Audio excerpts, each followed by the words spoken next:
योगी सरकार ने लॉकडाउन 4 में दी बड़ी राहत। रोज अलग अलग क्षेत्र में बाजार खुलेंगे।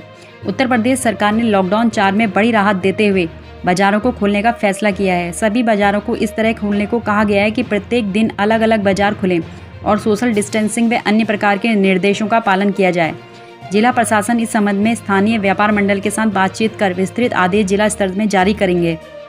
उत्तर प्रदेश की सरकारी योजनाओं एवं बड़ी खबरों को सबसे पहले जानने के लिए सब्सक्राइब कीजिए आपके अपने चैनल यूपी न्यूज़ हिंदी को। मजदूरों के लिए 1000 बस को लेकर प्रियंका गांधी और योगी सरकार के बीच लेटर वॉर। लॉकडाउन में घर वापसी की आस में बैठे प्रवासी मजदूरों के लिए 1000 बसों के इंतजाम को लेकर कांग्रेस महासचिव प्रियंका गांधी के निजी सचिव और उत्तर प्रदेश सरकार के बीच छिड़ी जुबानी तकरार लगातार चौथे दिन मंगलवार को भी जारी रही।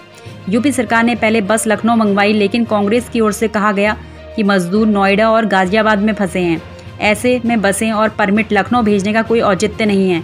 इसके बाद सरकार और कांग्रेस दोनों के बीच लेटर वॉर चलता रहा। मजदूरों के लिए बस की व्यवस्था को लेकर अब खुलकर राजनीति होने लगी है। बीजेपी और कांग्रेस दोनों की तरफ से आरोप प्रत्यारोप जारी हैं। उत्तर प्रदेश के बस्ती में एक साथ 50 कोरोना पॉजिटिव मिलने से जिला बना हॉट स्पॉट। उत्तर प्रदेश का बस्ती कोरोना में के मामले में सूबे के सबसे ज़्यादा संवेदनशील जिलों में से एक बन गया है। मंगलवार को दोपहर आई रिपोर्ट में एक साथ 50 कोरोना पॉजिटिव पाए गए हैं। ये सभी मुंबई, सूरत और अन्य शहरों से आए हुए हैं। इनके सैंपल मेडिकल कॉलेज बस्ती जिला अस्पताल में ले लिए गए हैं। इनके साथ ही बस्ती में कोरोना संक्रमितों का आंकड़ा 100 के पार पहुँच गया है। कुल मरीजों की संख्या 104 हो चुकी है। एक साथ 50 नए मामले मिलने की पुष्टि SCMO और कोरोना मामलों के नोडल ऑफिसर डॉक्टर फखरियार हुसैन ने की।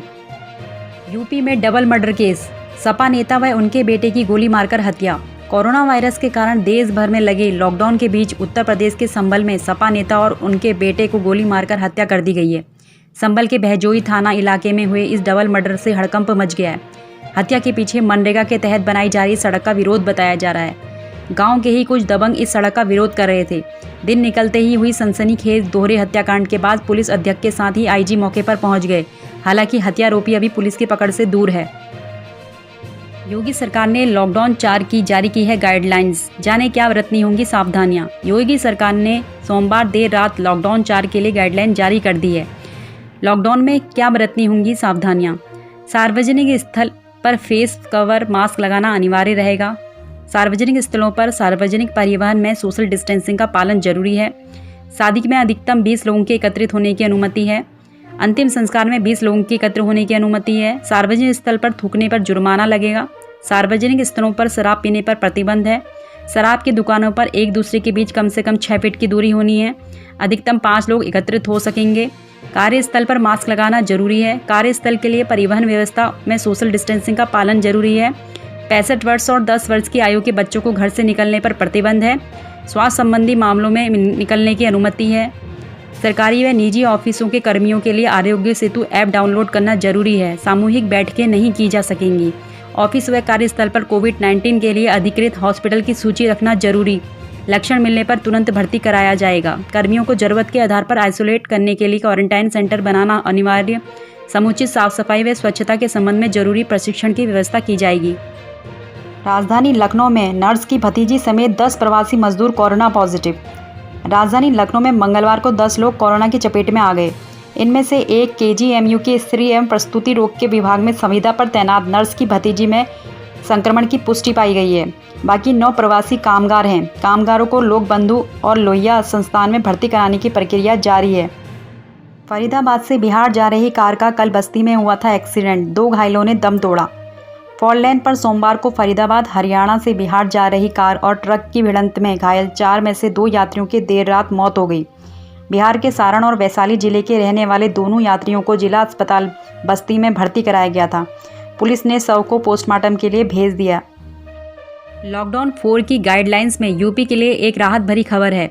यूपी में अब खुलेंगी मिठाई की दुकानें और रेस्टोरेंट, लेकिन वहीं बैठकर खाने की इजाज़त नहीं। यूपी सरकार ने लॉकडाउन 4 के लिए गाइडलाइन जारी कर दी है। यूपी में अब मिठाई की दुकानें खुल सकेंगी। हालांकि किसी को भी दुकान में बैठकर कुछ खाने की अनुमति नहीं होगी।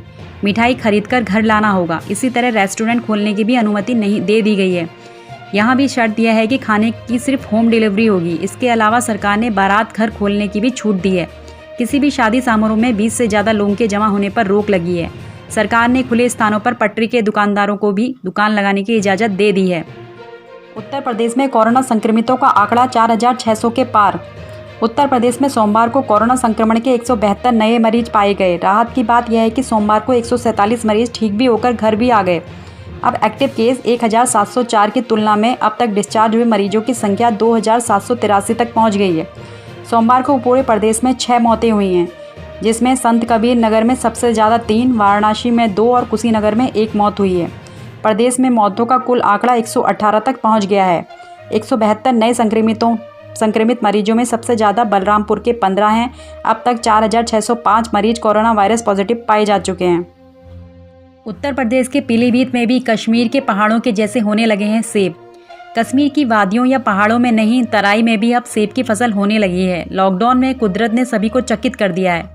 नदियां कल बह रही हैं, मीलों कोस दूर के पहाड़ नज़दीक दिखाई दे रहे हैं। ऐसे में अब तराई में भी सेब की फसल की पैदावार होने से उद्यान विभाग चकरा गया है। सेब की खेती के बारे में नई संभावनाओं को अब तलाशा जाएगा। बसपा सुप्रीमो मायावती ने कहा, कांग्रेस के पास अगर वास्तव में 1,000 बसें हैं तो लखनऊ भेजने में कतई देरी ना करें।